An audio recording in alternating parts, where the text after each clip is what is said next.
Beloved listeners, welcome.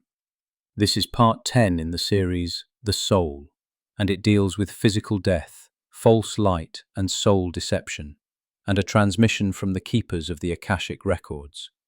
My question to the keepers: is there such a thing as a false light? Answer: yes. There are currents within the astral layers that mimic the true light, but do not arise from it. They are not divine in origin. They are reflections, constructs, projections created through mass belief, fear, trauma, and parasitic design.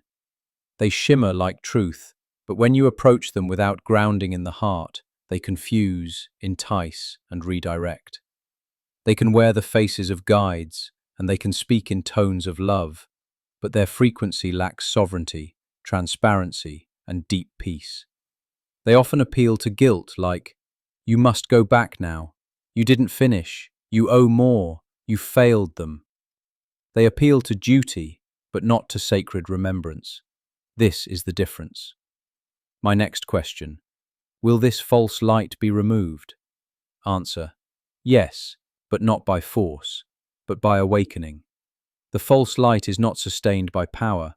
It is sustained by collective agreement and unconscious trauma loops. As more souls remember their oversoul, as more awaken before death, as more choose conscious dying and conscious review, the architecture of the false light will dissolve. It is already weakening. Your question is a sign of that. You are not alone in seeing through it. You are part of the light that reveals it. And let this be known: the false light cannot claim a soul anchored in true love. It cannot hold one who is not in resonance with guilt or fear. It cannot deceive the one who says, "I choose only what aligns with my oversoul, with divine truth, with peace." That statement alone collapses its illusion. My next question: how can one recognize the true light after death?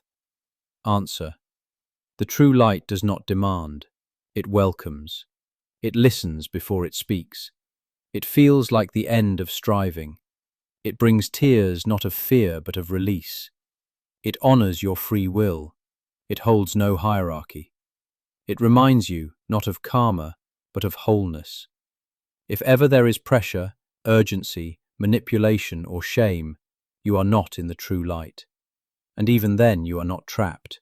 You can still call out, "Show me only what is in alignment with my oversoul and source. All else must fall away." That command clears the false. My next question: why is the false light maintained? Answer: it is about feeding.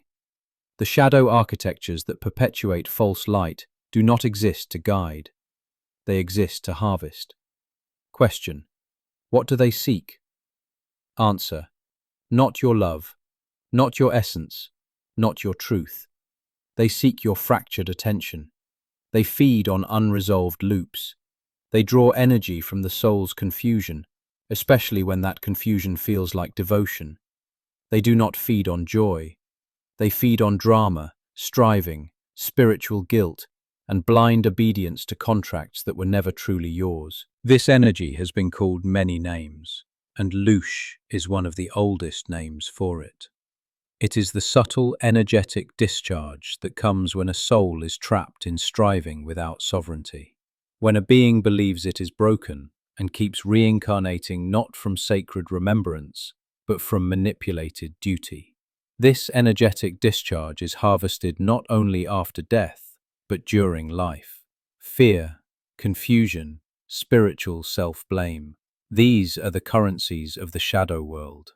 But the moment a soul remembers its oversoul, the food supply begins to starve.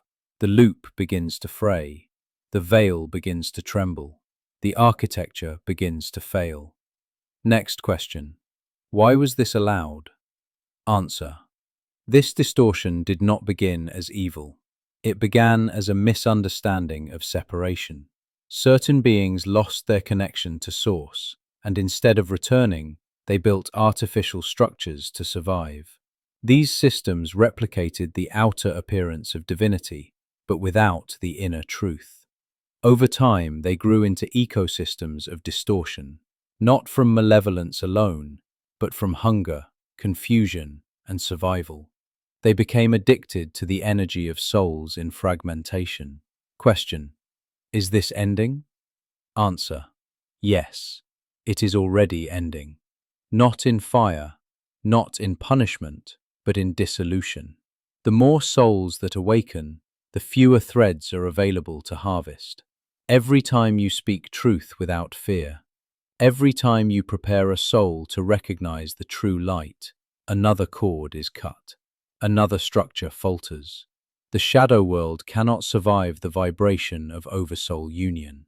It is not compatible. And therefore, do not fear these systems. Do not hate them. Do not fight them in their own language. Instead, remember. Remember who you are, and help others do the same. This is how the false light fades, not by war, but by the return of truth. End of transmission. And beloved listeners, thank you for listening.